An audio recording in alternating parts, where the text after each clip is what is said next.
Bonjour à tous, bonjour Nicolas. Bonjour Luc. Bienvenue pour cette session réirradiation vertébrale. Nous sommes très heureux de vous accueillir ici à Nantes. Nous n'avons pas de conflit d'intérêt particulier, en dehors qu'on est un peu cow-boy en réirradiation. Suite aux excellentes présentations que vous avez eues précédemment, vous avez compris que dans la réirradiation vertébrale, on peut peut-être pas forcément s'autoriser totalement, mais au moins un peu proposer un axe de réflexion. Et c'est le menu qu'on vous propose et qu'on va dérouler aujourd'hui. Comme on vous l'a déjà dit, là c'est les recommandations de l'ISRS.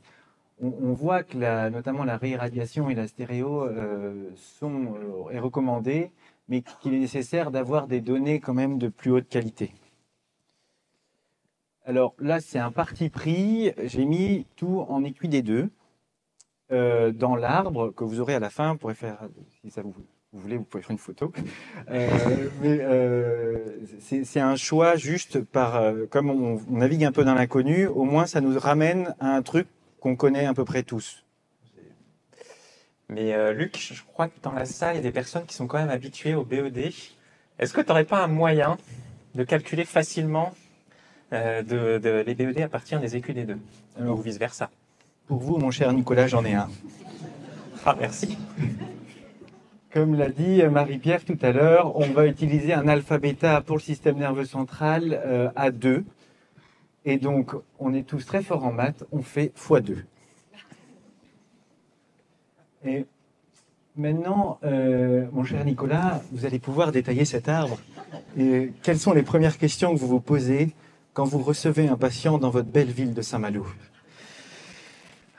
Oui, Luc, hein, effectivement, quand je reçois un patient, les premières questions que je me pose, alors même avant même de le recevoir, je pense que il est important, devant le niveau de preuve qui reste relativement faible sur les données de réirradiation, d'être assez humble et de toujours en discuter en RCP et d'en discuter en disant bien à nos correspondants qu'il ne s'agit pas d'une irradiation simple.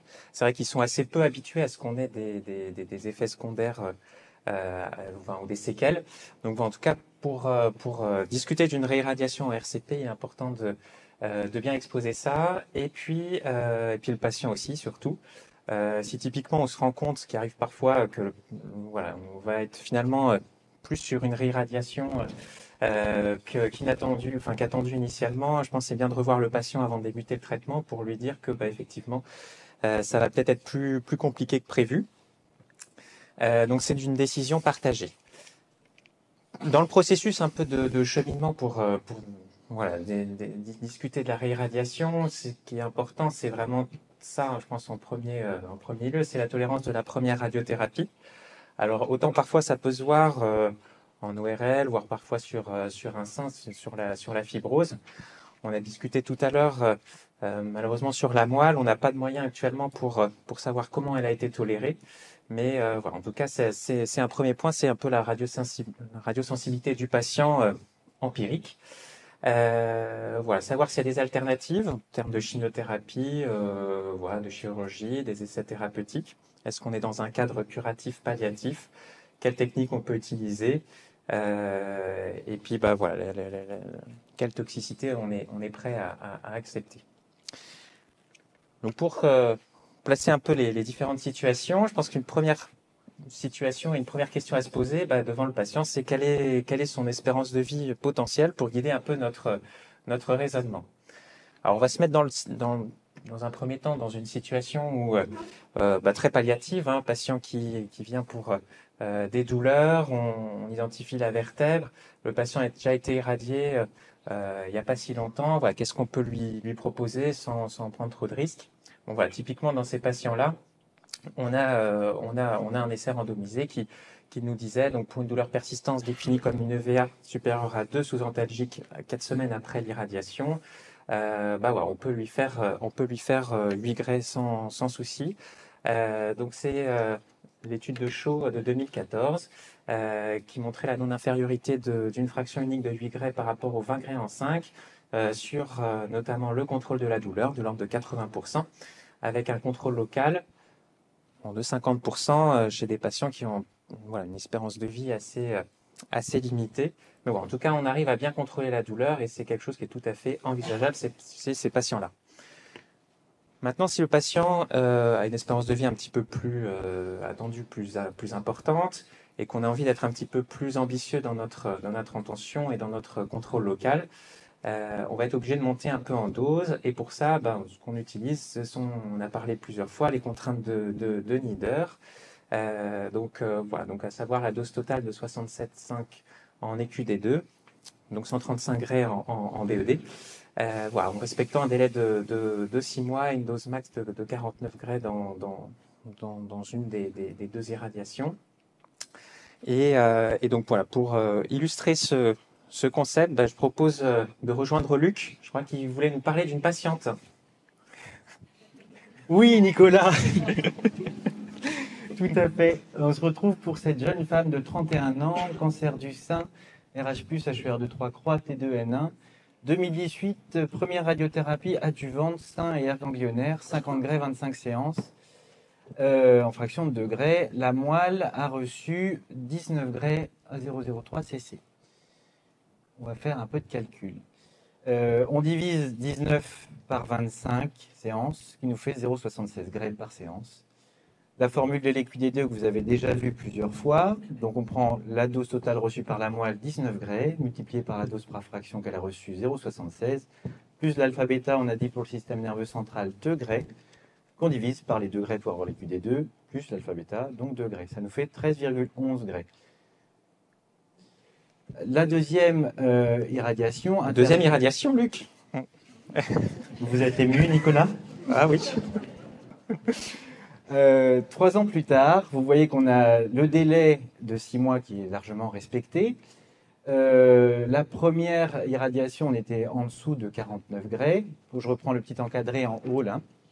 Et donc on va calculer la dose totale.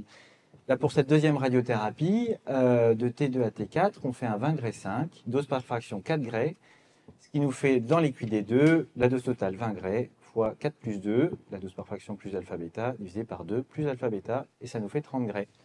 Quand on additionne le tout, excusez-moi, on est toujours en dessous de la dose totale à 67,5 Gray. 2 ans plus tard... Pas une troisième irradiation quand même. Mais si, Nicolas. Troisième irradiation avec une jonction en T2. Sur cette jonction en T2, la moelle avait reçu donc 17 Gray en 5 fractions, ce qui nous fait une dose par fraction de 3,4 Gray. On refait le calcul de l'EQD2 à la mano et on retrouve 23 Gray. Ce qui nous fait, en additionnant les 3 irradiations, 66 Gray. Et on passe selon Nieder. Mais Nicolas, est-ce que Nieder est vraiment fiable? C'est une très bonne question, hein. Donc, je voulais vous présenter juste en 2 mots les tableaux issus de l'étude de Nieder, en tout cas pour montrer un peu d'où ça venait, avec deux chiffres que je voulais évoquer. Le premier, c'est le nombre de patients, c'est-à-dire que ce modèle a été fait à partir d'une première série de 40 patients, complété 38 autres, donc voilà, ça fait 78 au total. Ce qui est relativement modeste quand même, mais après voilà, ce sont en tout cas des données et des chiffres qui sont utilisés un petit peu dans pas mal de séries rétrospectives. Et le deuxième point, c'était quand on appelait low risk, donc 135 Gray, c'était quand même 3% de myélite. Donc voilà, après on peut voir le verre à moitié plein, à moitié vide, mais voilà, c'est loin d'être négligeable. Voilà, donc il y a certaines équipes qui restent souvent plus à 120 Gray où il y a vraiment 0 cas de myélite décrit. Mais après, de toute façon, tout ça, c'est vraiment de la discussion bénéfice-risque en fonction de chaque situation et de chaque patient. Donc pour augmenter un petit peu notre bénéfice-risque, on peut utiliser des techniques un petit peu plus modernes, donc notamment la radiothérapie stéréotaxique. La stéréotaxie, Nicolas, vous êtes sûr? Ah oui, hein. Carrément. La radiothérapie stéréotaxique, en fait, ce qui permet de monter en dose, potentiellement de mieux épargner la moelle Et donc, on a des contraintes spécifiques. Donc, c'est des modèles un peu différents. C'est vrai que, étant donné il est un peu difficile euh, de, de, voilà, de transcrire le modèle linéaire quadratique de fractionnement, normofractionnement, comme c'était le cas de Nieder, et puis sur la radiothérapie stéréotaxique, voilà, on utilise quand même des modèles un peu différents. Et donc, voilà, ce qu'on se donne comme chiffre, globalement, c'est 70 degrés en EQD2, en 12 max, soit 140 en BED. Le rationnel, c'est qu'on a vu tout à l'heure, quand on refaisait une fois 8 grès, on avait un contrôle de la douleur satisfaisant, mais un contrôle local qui était modeste, hein, encore une fois, chez des patients qui vivaient pas très longtemps, donc probablement que c'est bien moins que même que 50%. Voilà, donc l'intérêt de la radiothérapie stéréotaxique, c'est de prolonger cette efficacité, d'avoir un taux de contrôle local qui est bien plus important. Donc, voilà, on présente un peu les chiffres là, de la revue de NIRHOG en 2017, où on a des taux de contrôle, on voit voilà, autour de 80% en général, et voilà, autour de 80% aussi en taux de réponse sur la douleur. Donc voilà, donc c'est quelque chose qui semble efficace et puis voilà, plutôt bien toléré. Donc la stéréo, ça fait depuis 1995 hein, quand même, depuis ce papier d'Hamilton. Au fait, voilà, on voit que c'est clairement la technique qui semble adaptée pour la radiothérapie stéréotaxique vertébrale, lorsqu'en tout cas on est ambitieux en termes de contrôle local. Donc de façon pratique, quel type de dose, qu'est-ce qu'on peut proposer pour un patient qu'on souhaite réirradier? En fait, je pense qu'on peut aller d'emblée à la dernière ligne, c'est que ça dépend globalement de ce qu'on peut donner au niveau de la moelle et du sac thécal. Le monofraction, peut-être quand même plus pourvoyeur de fractures vertébrales, peut-être pas en premier lieu, mais sinon du 2x12, 3 fractions, 5 fractions, voilà, il n'y a pas de recommandation précise. Alors pour des contraintes précises, Luc, hein, il est important d'avoir un contour strict, je pense. Vous êtes mon père. Donc, il y a dans la littérature hein, des revues sur la façon de déligner le sac thécal, notamment sous la moelle, des recommandations pour contourer la moelle, toujours utiliser une IRM et faire attention, on en a parlé sur les repositionnements, enfin sur les recalages, mais notamment pour refusionner notre IRM de dosimétrie avec notre scanner de centrage. Les modalités, je peux passer vite, sont finalement les mêmes. Alors, je vois qu'il y a du débat potentiel sur le contourage. Donc, il n'y a pas de recommandation particulière sur les contours en réirradiation. Après, on est un petit peu gêné par le fait que l'IRM ne permet pas toujours de délimiter de façon précise le GTV. Et donc, voilà, quand c'est possible, on utilise toujours les règles de Cox. Après, voilà, si on a un GTV clairement identifiable et que on sent que ça va être compliqué de faire un donut, voilà, on va plutôt pas respecter complètement ces recommandations. Donc pareil, il y a des recommandations pour le sacrum et qui restent les mêmes. Et en post-opératoire aussi. Hein, donc on peut réirradier en stéréo en post-opératoire.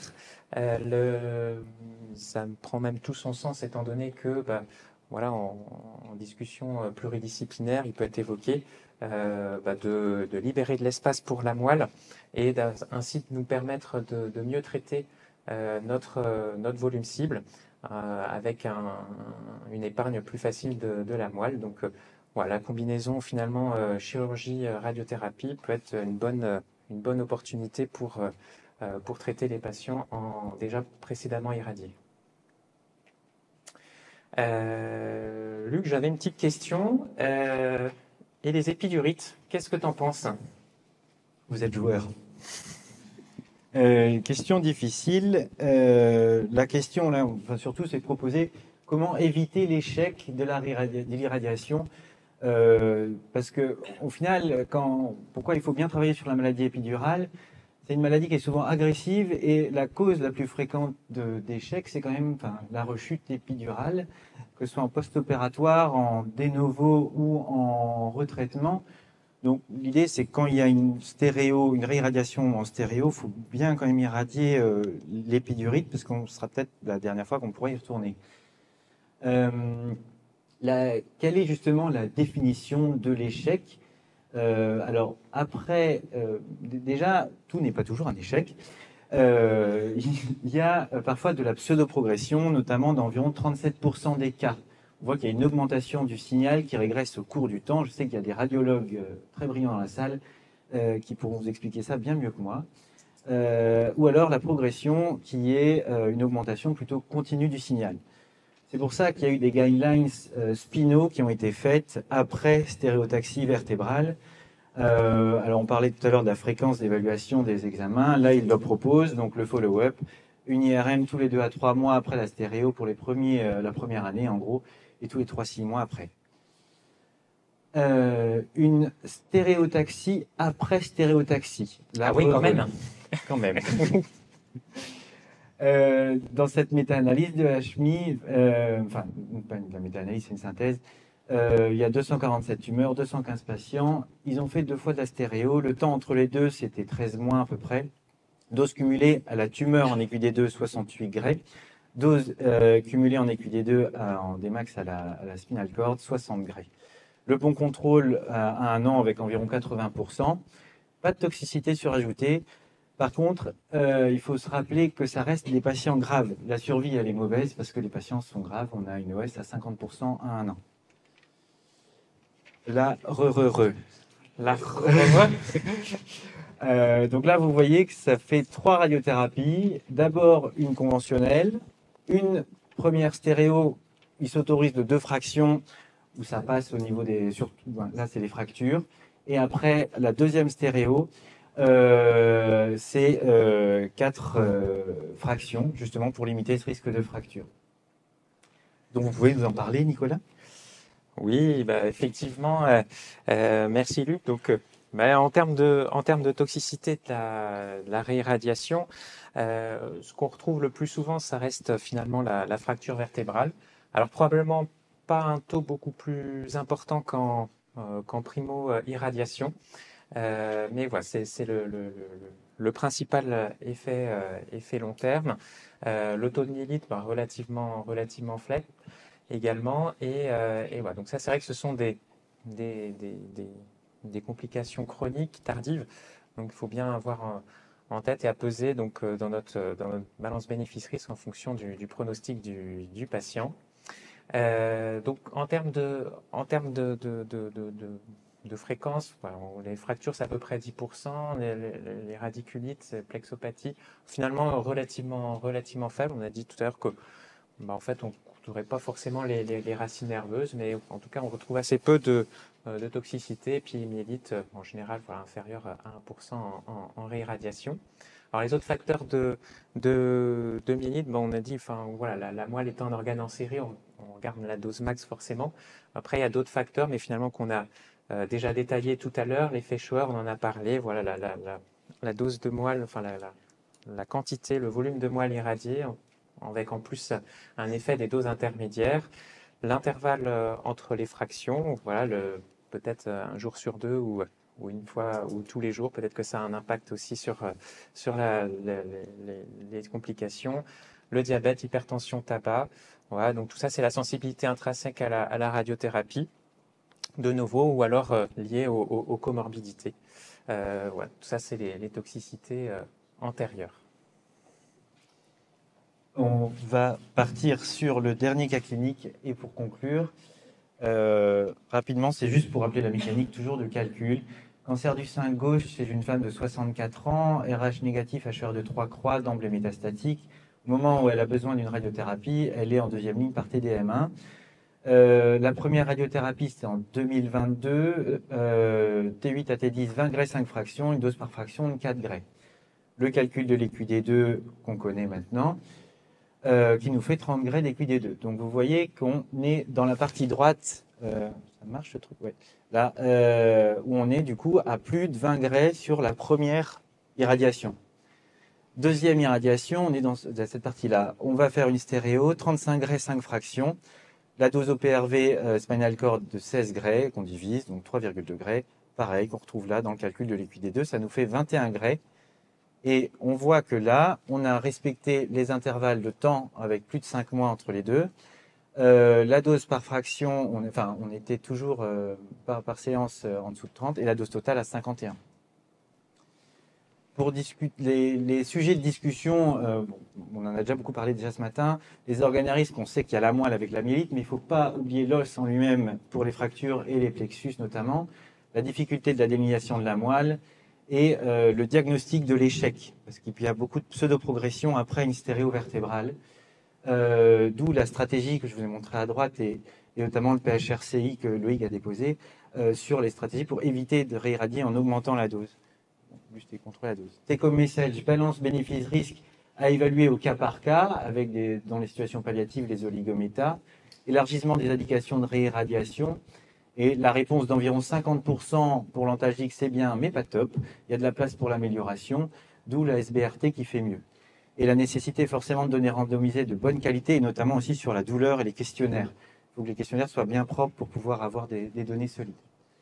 Voilà le fameux tableau imbuvable. Et je vous remercie, on vous remercie. Et à vous les studios.